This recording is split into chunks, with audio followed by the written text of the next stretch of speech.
નમસ્કાર વિદ્યાર્થી મિત્રો, આપણો ભારત દેશ 15મી ઓગસ્ટ 1947 ના રોજ આઝાદ થયો. બ્રિટિશ સરકારથી 200 વર્ષના શાસન બાદ ભારતને કેટલા આંદોલન ક્રાંતિવીરોની મહા મહેનત પછી આપણને આપણી મહામૂલી સ્વતંત્રતા તો આપે છે, પણ હવે આ દેશ ચલાવવો કઈ રીતે શાસન કરવું એનો સૌથી મોટો પ્રશ્ન આવીને ઊભો રહ્યો. ત્યારે આપણા ભારતના જે મહાન નેતાઓ હતા એમને બંધારણ ઘડવાની શરૂઆત કરી અને આ બંધારણ પ્રમાણે સરકારની રચના કઈ રીતે કરવી, કઈ રીતે શાસન ચલાવવું એના કાયદાઓનો એક સંગ્રહ, એક સમૂહ તૈયાર કર્યો કે જેને આપણે કોન્સ્ટિટ્યુશન ઓફ ઇન્ડિયા કહે છે. અને આ બંધારણની અંદર ભારતની અંદર કઈ રીતે શાસન ચાલશે એવા નિયમો મૂકવામાં આવ્યા કે જેની અંદર જે પણ સરકાર બનશે, જે શાસન કરશે ભારતનું, એ સરકાર છે એ કઈ રીતે એની રચના થશે, એના અંગો કયા કયા હશે, દરેક બાબતોનો એની અંદર સમાવેશ કરવામાં આવ્યો. તો ચાલો આજે આપણે તમારો પાઠ 10 સરકારના અંગો વિશે માહિતી મેળવીએ. સૌપ્રથમ વાત કરીએ વિદ્યાર્થી મિત્રો, તો આપણી જે સરકાર છે અત્યારે હાલની તકે પણ આપણને ખ્યાલ છે કે ભારતની અંદર ભાજપ સરકાર છે એ શાસન કરી રહી છે. એટલે કે આ જે સરકાર છે, કોઈ પણ સરકાર હોય એના 3 અંગો મુખ્ય છે. એમાં સૌથી પહેલું અંગ છે ધારાસભા, ત્યારબાદ કારોબારી અને છેલ્લું એનું અંગ છે એ છે ન્યાયતંત્ર.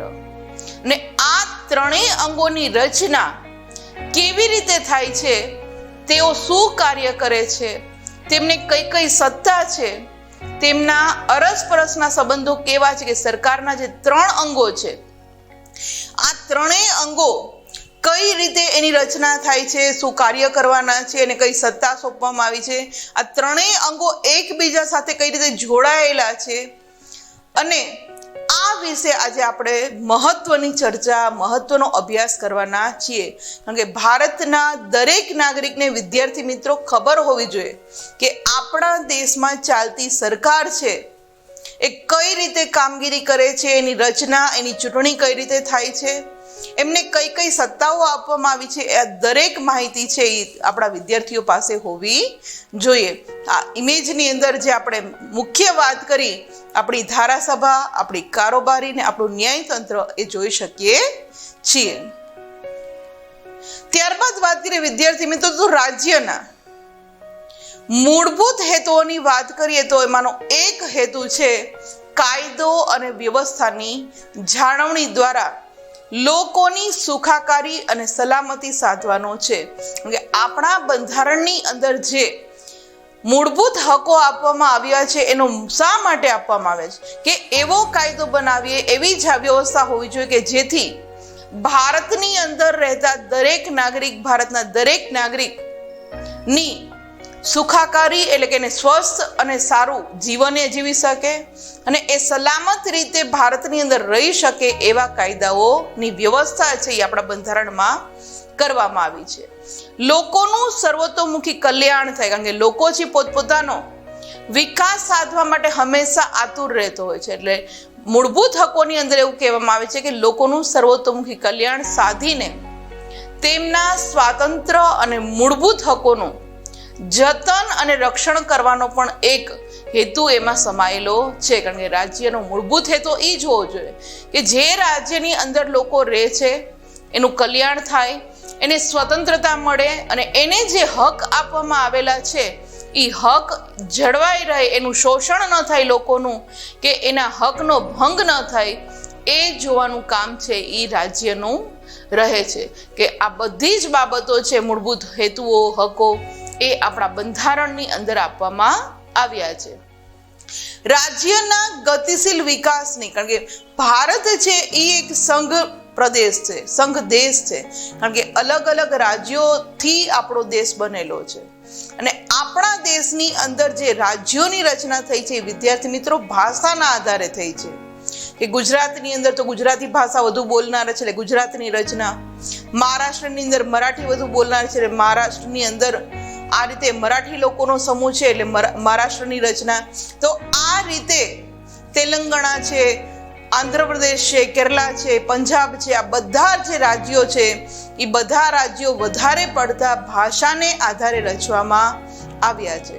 તો આ રાજ્યો છે એ રાજ્યના ગતિશીલ વિકાસની સિદ્ધિ અર્થે સરકારના ત્રણેય અંગોમાં જે ધારાસભા છે, કારોબારી છે, ન્યાયતંત્ર છે, એની વચ્ચે, કારણ કે જે સરકાર છે એ કેન્દ્રમાં છે, એના કેન્દ્રમાં રહેલી સરકારે ભારતના બધે રાજ્યો, જેટલા પણ રાજ્યો છે બધા રાજ્યોની વચ્ચે પરસ્પર એક્ય, સહકાર અને સંકલન સ્થાપિત કરીને સરકાર છે એ અસરકારક કાર્યક્ષમ શાસન કરી શકે છે. કારણ કે એને કોઈ એક રાજ્યનું નહીં પણ ભારતની અંદર આવેલા હાલની સ્થિતિએ જે 28 રાજ્યો છે ને 8 કેન્દ્ર શાસિત પ્રદેશો છે એ બધાનું સારી રીતે શાસન અને અસરકારક શાસન થાય એ જોવાનું કામ છે એ સરકારનું હોય છે. અને એ માટે સરકારના ત્રણેય અંગો ધારાસભા, કારોબારી અને ન્યાયતંત્ર છે એ કામ કરી રહી છે. આ ઇમેજની અંદર આપણે કેન્દ્ર સરકારની વાત કરીએ છીએ, આ ઇમેજની અંદર આપણે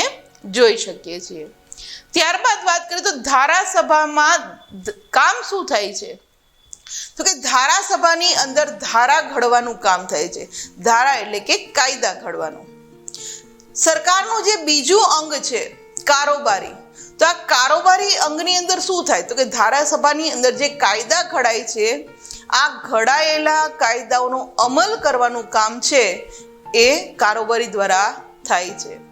અને જો કોઈ કાયદા કે જે ધારાસભા દ્વારા કાયદો ઘડાયો છે, કારોબારી દ્વારા એનો અમલ કરાવવામાં આવે છે, અને જો કોઈ વ્યક્તિ આ કાયદાનો ભંગ કરે તો તેને સજા અથવા દંડ આપવાનું કાર્ય છે એ ન્યાયતંત્રનું છે.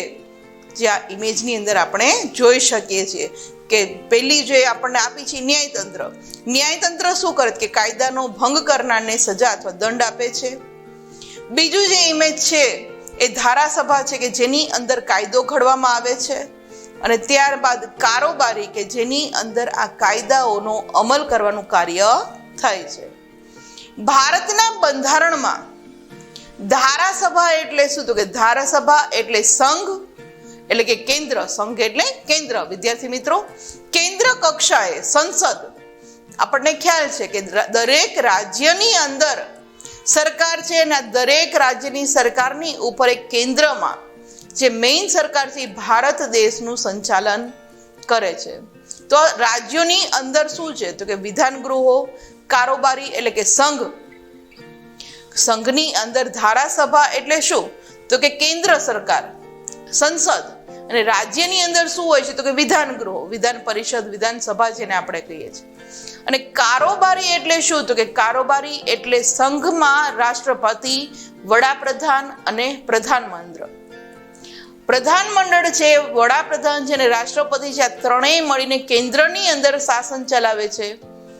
અને રાજ્યની અંદર મુખ્યમંત્રી, રાજ્યપાલ અને તેનું પ્રધાનમંડળ છે એ રાજ્યની સત્તા ભોગવતું હોય છે, અને તેમનું કાર્યાલય અને વહીવટી તંત્ર.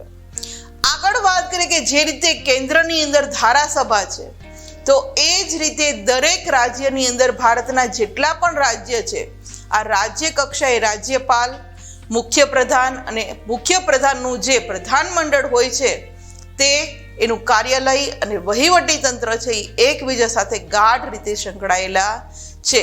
અને દરેક હાલની સ્થિતિએ વાત કરીએ વિદ્યાર્થી મિત્રો, તો આપણા જે વડાપ્રધાન છે નરેન્દ્ર મોદી છે, અને સાઈડમાં જે આપવામાં આવ્યું છે એનું પ્રધાનમંડળ છે. તો મુખ્ય વ્યક્તિ છે એના પ્રધાનોને કાર્યની સોંપણી કરતી હોય છે, અલગ અલગ ખાતા, અલગ અલગ કાર્યની સોંપણી કરતા હોય છે કે જેથી શાસન છે એ સારી રીતે થઈ શકે. આગળ વાત કરીએ ન્યાયતંત્રની વાત કરીએ વિદ્યાર્થી મિત્રો, તો ન્યાયતંત્રમાં સર્વોચ્ચ અદાલત કે જેને આપણે સુપ્રીમ કોર્ટ કહીએ છીએ એ ટોચ ઉપર હોય છે. ત્યારબાદ એની નીચે કઈ આવે તો કે રાજ્યોની અંદર આવેલી વડી અદાલતો કે જેને આપણે હાઈકોર્ટ કહીએ છીએ, અને ત્યારબાદ એનાથી નીચલા સ્તરે આવે છે તેના હાથ નીચેની તાબાની અદાલતો. એટલે કે તાબાની અદાલતો કઈ કઈ? તો કે જિલ્લા ન્યાયાલયો અને વિશેષ ખાસ અદાલતો એટલે કે તાલુકા કક્ષાએ પણ જે આવેલી અદાલતો હોય છે એ. એટલે આ રીતે ન્યાયતંત્રની અંદર પણ જુદા જુદા સ્તર જોવા મળે છે ન્યાય માટેના. એમાં સૌથી ઉપલું સ્તર એટલે આપણી સર્વોચ્ચ અદાલત એટલે કે સુપ્રીમ કોર્ટ. ન્યાયતંત્ર છે એ વિદ્યાર્થી મિત્રો ધારાસભા અને કારોબારી બંનેથી તદ્દન અલગ અને સ્વતંત્ર અને સુગ્રથિત છે. શા માટે? કારણ કે જે તે પક્ષની સરકાર જો શાસન કરતી હોય અને એના વિરુદ્ધ કોઈ કાર્યવાહી કરવાની હોય, શાસન બરાબર ન ચલાવતી હોય, જો એની જ અંડરમાં ન્યાયતંત્ર હોય તો ન્યાયાલયની અંદર સરકાર વિરુદ્ધ કંઈ પણ કાર્યવાહી થઈ શકે નહીં. માટે જ આપણા બંધારણની અંદર ન્યાયતંત્રને ધારાસભા અને કારોબારી બંનેથી અલગ રાખવામાં આવ્યા છે. એટલે કે સ્વતંત્રતા છે ન્યાયતંત્રને. આ ઇમેજની અંદર જે આપણું સુપ્રીમ કોર્ટ કે જે ધારાસભા અને કારોબારીથી અલગ છે એ આપણે જોઈ શકીએ છીએ. ત્યારબાદ વાત કરીએ વિદ્યાર્થી મિત્રો તો ભારત છે, આપણો દેશ ભારત છે એ જુદા જુદા ઘટક રાજ્યોનું બનેલું એક સંઘ રાજ્ય છે. આગળ જ વાત કરી કે ભારત દેશની અંદર હાલની સ્થિતિએ 28 રાજ્યો અને 8 કેન્દ્ર શાસિત પ્રદેશોની અંદર આપણો ભારત દેશ વહેંચાયેલો છે. કોઈ પણ ઘટક રાજ્ય છે ભારતનું, પછી ઉત્તરના રાજ્યો હોય, દક્ષિણના રાજ્યો હોય, પૂર્વના રાજ્યો હોય કે પશ્ચિમના રાજ્યો હોય, કોઈ પણ ઘટક રાજ્ય છે એ સ્વતંત્ર અને સાર્વભૌમ નથી. કારણ કે એ છે એ ભારત સંઘનો જ એક ભાગ છે. એટલે કોઈ પણ રાજ્ય છે એમ ન કહી શકે કે અમે ભારત દેશથી હવે અલગ થઈ જશું, કારણ કે એવી કોઈ જ જોગવાઈ આપણા બંધારણમાં નથી. ભારતમાં સંઘ અને રાજ્ય કક્ષાએ સંસદીય પદ્ધતિની રાજ્ય સરકારો વચ્ચે સત્તા વિશ્લેષણના સિદ્ધાંત અનુસાર સત્તાનો વિશ્લેષણ થયો હોવાથી ધારાસભા અને કારોબારી વચ્ચે પરસ્પર ગાઢ અને પરસ્પરાવલંબી સંબંધો છે. શા માટે?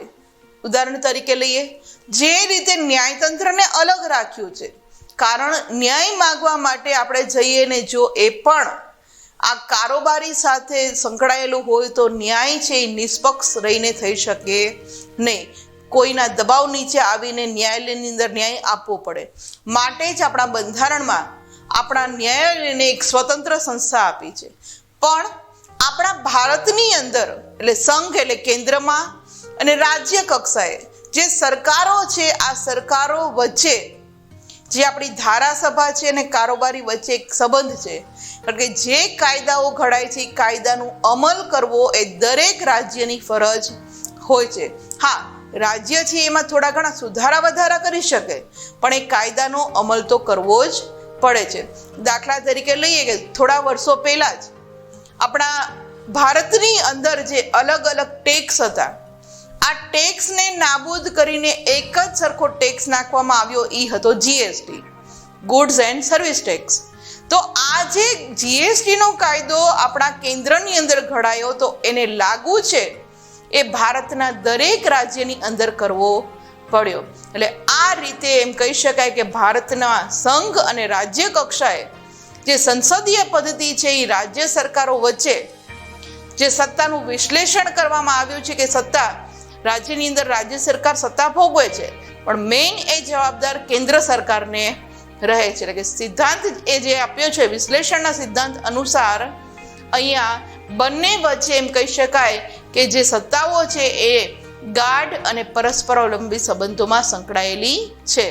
જ્યારે આપણું ન્યાયતંત્ર છે એ અલગ, સ્વતંત્ર અને નિષ્પક્ષ એવું વિશિષ્ટ સ્થાન ધરાવે છે.